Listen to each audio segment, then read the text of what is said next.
గతసారి మనం చాలా ముఖ్యమైన విషయం మాట్లాడాం, గుర్తుందా?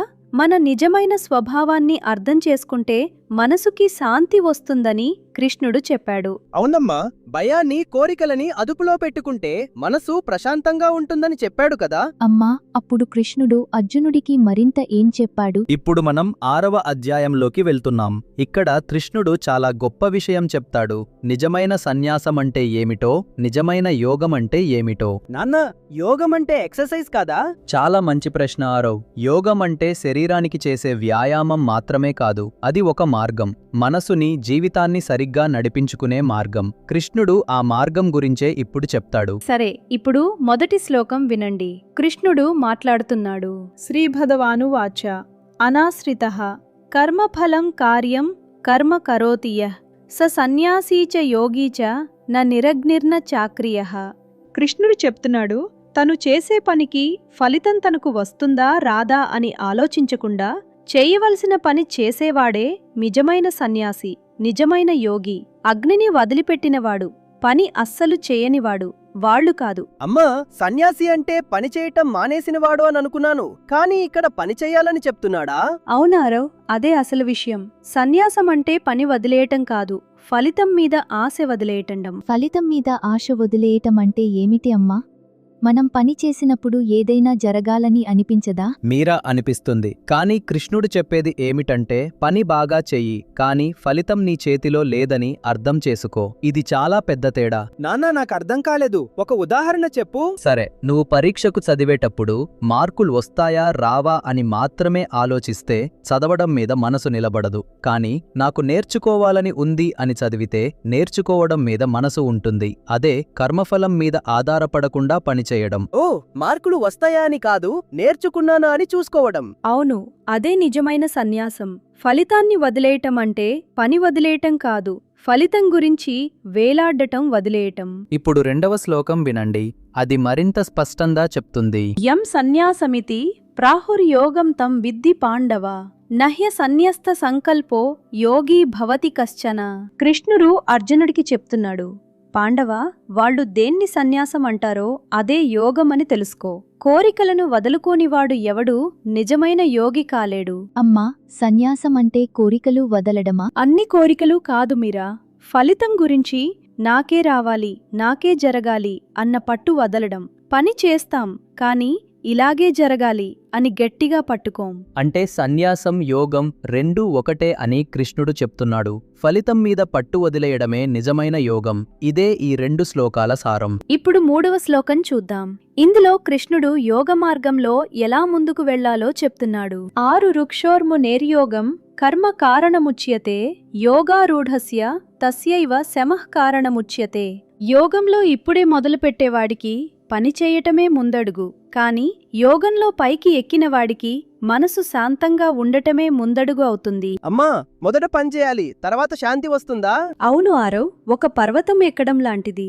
మొదట్లో కాళ్ళు కదపాలి, అడుగులు వేయాలి, అదే కర్మ. కాని పైకి ఎక్కాక అక్కడ నిలబడి చూస్తాం, అప్పుడు ప్రయత్నం తక్కువ, శాంతి ఎక్కువ. అంటే మొదట్లో కష్టపడాలి, తర్వాత తేలికవుతుందా నాన్న? అవును మీరా, ఏదైనా నేర్చుకోవడం అలాగే ఉంటుంది కదా. సైకిల్ నేర్చుకున్నప్పుడు మొదట్లో ఏం చేశావు? చాలా కష్టపడ్డాను, పడిపోయాను కూడా. ఇప్పుడు ఆడుకుంటూ తొక్కేస్తాను. అదే మొదట్లో ప్రయత్నం, తర్వాత అది సహజంగా వస్తుంది. యోగంలో కూడా అంతే. మొదట కర్మ, తర్వాత శమం అంటే మనసు శాంతి. ప్రయత్నం, అభ్యాసం ఇవే పెరుగుదలకి దారి. కానీ నాన్న, కొంతమంది చాలా ప్రయత్నం చేస్తారు కదా, వాళ్ళకి శాంతి వస్తుందా? కృష్ణుడు తర్వాత దానికి జవాబు చెప్తాడు ఆరవ్. ఇప్పుడు తర్వాత శ్లోకం చూద్దాం. యదా హి నేంద్రియార్థేషు నకర్మస్వనుషజ్జతే సర్వసంకల్ప సన్యాసి యోగారూఢస్తదోచ్యతే. ఎప్పుడైతే ఒక మనిషి ఇంద్రియాల సుఖాల వైపు పరిగెత్తడో, పనుల్లో అతుక్కుపోవడో, అప్పుడు అతడు అన్ని కోరికలను వదిలేసినవాడవుతాడు. అతడే నిజంగా యోగంలో పైకి ఎక్కినవాడు అంటారు. అమ్మా, ఇంద్రియాల సుఖాలంటే? కళ్లతో చూసే అందమైన వస్తువులు, చెవులతో వినే మంచి శబ్దాలు, నోటితో తినే రుచులు, ఇవన్నీ ఇంద్రియాలకు సుఖమిస్తాయి. వాటి వెనక పరిగెత్తడం అంటే నాకు ఇది కావాలి, అది కావాలి అని ఆగకుండా కోరుకోవడం. అమ్మా, అన్నీ వదిలేయాలా? Ice cream తినకూడదా? మీరా తినవచ్చు, కానీ ఐస్ క్రీం లేకపోతే నాకు బాగుండదు, ఇప్పుడే కావాలి అని మనసు అల్లరి చేస్తే అది వేరే విషయం. ఐస్ క్రీం ఉంటే సంతోషంగా తినడం, లేకపోతే ఓకే అని ఉండడం అదే తేడా. ఓ, ఉంటే తీసుకో, లేకపోతే బాధపడకు అని. సరిగ్గా కోరికలని వదిలేయటం అంటే జీవితాన్ని వదిలేయటం కాదు. ఇది జరగకపోతే నేను సంతోషంగా ఉండలేను అన్న పట్టు వదిలేయటం. అప్పుడు మనసుకి నిజమైన శాంతి వస్తుంది. అది చాలా కష్టంగా అనిపిస్తుంది నాన్న. అవును మీరా, కష్టమే, కానీ అది నేర్చుకోవడమే యోగం. ఆ పట్టు వదిలేయగలిగినప్పుడు మనసు చాలా తేలికగా అనిపిస్తుంది. ఇప్పుడు అర్జునుడికి కృష్ణుడు చాలా ముఖ్యమైన శ్లోకం చెప్తున్నాడు. ఇది ఈ అధ్యాయంలో అన్నిటికంటే బాగా గుర్తుపెట్టుకోవలసిన శ్లోకం. ఉద్ధరేదాత్మనాత్మానం నాత్మానమవసాదయేత్ ఆత్మైవ హ్యాత్మనో బంధురాత్మైవ రిపురాత్మనః. నువ్వే నిన్ను పైకి తీసుకెళ్ళాలి, నువ్వే నిన్ను కిందకు లాగకూడదు. ఎందుకంటే నీ మనసే నీకు మిత్రుడు, నీ మనసే నీకు శత్రువు. అమ్మా, మనసు మిత్రుడు కూడా శత్రువు కూడా అని ఎలా అవుతుంది? ఒకే మనసు కదా. అవును ఆరవ్, ఒకే మనసు, కానీ అది ఎలా పనిచేస్తుందో దాన్ని బట్టి మారుతుంది. ఇలా ఆలోచించు ఆరవ్, నువ్వు పరీక్ష రాయబోతున్నావు. మనసు ఒకసారి అంటుంది నువ్వు చేయగలవు, ప్రయత్నించు. అప్పుడు మనసు నీ మిత్రుడు. కానీ మనసు ఇంకోసారి అంటుంది నువ్వు చెయ్యలేవు, ఎందుకు ప్రయత్నిస్తావు? అప్పుడు మనసు నీ శత్రువు. నిజమే నాన్న, కొంతసార్లు మనసు చెయ్యలేవు అని చెప్తుంది. అది చాలా బాధగా అనిపిస్తుంది. నాకు అనిపిస్తుంది. ఒకసారి డ్రాయింగ్ వేస్తున్నప్పుడు నాకు రాదు అని వదిలేశాను. మీరా, అప్పుడు మనసు నీ శత్రువైంది, కాని నువ్వు మళ్ళీ ప్రయత్నించావు కదా. అవును, అమ్మ సహాయంతో చేశాను. ఆ సహాయం ఎక్కడ నుండి వచ్చిందో తెలుసా? మళ్లీ ప్రయత్నించాలని నిర్ణయించుకున్నది నీ మనసే. అప్పుడు మనసు మిత్రుడైంది. అంటే మనసుని మిత్రుడిగా ఉంచుకోవడం నేర్చుకోవాలా? అదే కృష్ణుడు చెప్పేది. మనసుని అదుపులో పెట్టుకోవడమే నిజమైన సెల్ఫ్ కంట్రోల్. ఒక ఉదాహరణ చెప్పు ఆరవ్. నువ్వు కోపంతో ఉన్నప్పుడు ఏం చేస్తావు? కొంతసార్లు అరుస్తాను, కొంతసార్లు ఊపిరి పీల్చుకుంటాను. అరిచినప్పుడు మనసు శత్రువు, ఊపిరి పీల్చుకుని ఆగినప్పుడు మనసు మిత్రుడు. ఆ తేడా నువ్వే చేస్తావు. ఇదే మనసుని మిత్రుడిగా మార్చుకోవడం. ఇదే నిజమైన మనసు అదుపు. నాన్న, కోపంగొచ్చినప్పుడు ఊపిరి పీల్చుకోవడం నాకు కూడా చేయాలని అనిపిస్తుంది, కానీ మర్చిపోతాను. మర్చిపోవడం సహజమే మీరా, కానీ ప్రతిసారి గుర్తుపెట్టుకోవడానికి ప్రయత్నిస్తే మెల్లగా అది అలవాటవుతుంది. అదే అభ్యాసం. కృష్ణుడు చెప్పిన ఈ శ్లోకం చాలా శక్తివంతమైనది. నువ్వే నిన్ను పైకి తీసుకెళ్ళాలి అంటే బయటి నుండి ఎవరూ నిన్ను రక్షించలేరు. నువ్వే నీ మనసుని మిత్రుడిగా చేసుకోవాలి. అమ్మా, అర్జునుడికి కూడా ఇలాంటి అనుభవం వచ్చిందా? మనసు శత్రువైన అనుభవం. అవును ఆరవ్, అర్జునుడి మనసు యుద్ధభూమిలో అతన్ని చాలా కిందకు లాగింది. నేను చేయలేనేను, నాకు వద్దు, ఇది తప్పు అని.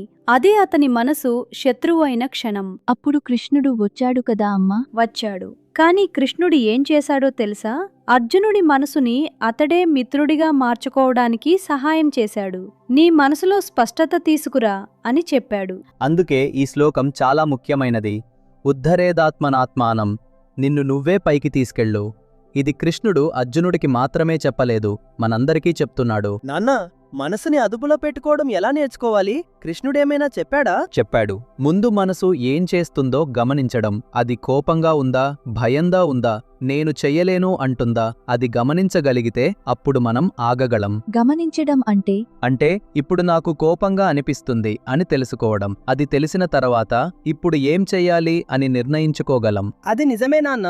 ఒకసారి ఆరవ్ నాకు కోపంగా అనిపించింది, కానీ ఆగు అని మనసు చెప్పింది. అప్పుడు ఆగాను. అప్పుడు నీ మనసు నీ మిత్రుడైంది ఆరవ్. అదే కృష్ణుడు చెప్పే సెల్ఫ్ కంట్రోల్. కర్మ అంటే పని, యోగా అంటే మార్గం, సన్యాస అంటే ఫలితం మీద పట్టు వదలడం. ఈ మూడూ కలిసి మనసుని మిత్రుడిగా చేసుకుంటాయి. అమ్మా, ఇప్పుడు అర్జునుడు ఏం చేశాడు? కృష్ణుడు ఇంకా ఏం చెప్పాడు? అర్జునుడు వింటున్నాడు. మనసు ఎలా మిత్రుడవుతుందో, ఎలా శత్రువవుతుందో అర్థం చేసుకుంటున్నాడు. కృష్ణుడు తర్వాత మరింత లోతుగా చెప్తాడు. మనసుని మిత్రుడిగా చేసుకున్నవాడికి ఎలాంటి శాంతి వస్తుందో, ఆ శాంతి ఎలా ఉంటుందో చెప్పాడు. తర్వాతి శ్లోకాల్లో కృష్ణుడు చెప్తాడు, మనసుని గెలిచిన వాడికి చలి, వేడి, సుఖం, దుఃఖం ఏదీ కదిలించలేదని. అది వినేటప్పుడు అర్జునుడు ఏమనుకున్నాడో ఊహించుకో. అమ్మా, ఏదీ కదిలించలేదు అంటే ఏమిటి? అది ఎలా సాధ్యం? ఆ ప్రశ్నే సరైన ప్రశ్న మీరా. ఈరోజు మనం చాలా ముఖ్యమైన విషయాలు మాట్లాడం. నిజమైన సన్యాసం అంటే పని వదలడం కాదు, ఫలితం మీద పట్టు వదలడం. మనసు మిత్రుడు కావాలంటే అది మనమే నిర్ణయించాలి. నాన్న, నువ్వే నిన్ను పైకి తీసుకెళ్ళాలి అని కృష్ణుడు చెప్పిన మాట నాకు చాలా బాగా అనిపించింది. తర్వాతి శ్లోకంలో కృష్ణుడు చెప్తాడు, మనసుని నిజంగా గెలిచిన వాడికి వేడి, చలి, మాన, అవమానం ఏదీ తాకలేదని. అది వినేటప్పుడు అర్జునుడి మొహంలో ఏం కనిపించిందో ఊహించుకో. అమ్మా, అది నిజంగా సాధ్యమా? ఏదీ తాకకపోవడం? అదే ప్రశ్న మనసులో పెట్టుకుందాం.